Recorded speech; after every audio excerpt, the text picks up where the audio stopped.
I'm the first person who's in line, who's in my place in order to actually go into the court myself. Everybody ahead of me is holding spaces for other people. First of all, I'm a bisexual woman, so this is, my community. It's a civil rights issue of our time.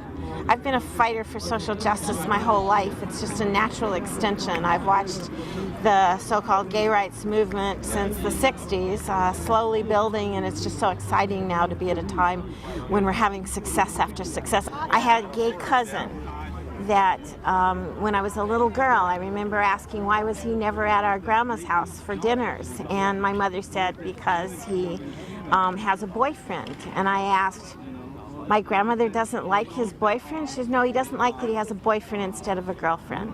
And I was about 5 years old, and so I grew up knowing that there were gay people and that some people didn't like that, and that just always seemed wrong.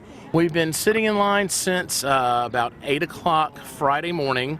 It was longer than we had hoped to, but it's been really fascinating. It's been cold, wet at times, but again, I wouldn't trade being here for anyone else right now. Personally, I'm a gay man, so I'm interested in equality for myself, but generally speaking, these cases specifically, and then just this issue in general, is going to be one of the major civil rights decisions, issues of our generation, and really in the history of the country, I think. We come from a state in Michigan where we're able to be married, but we could be fired on Monday. So we still do not have civil rights with regards to accommodations, employment, and other areas for gender identity and, of course, sexual orientation.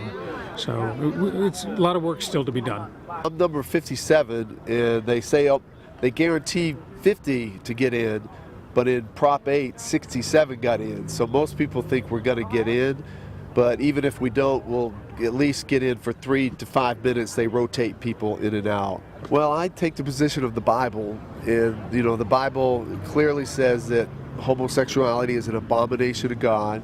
Jesus himself said that marriage, that a man will leave his father and mother and will cleave to his wife.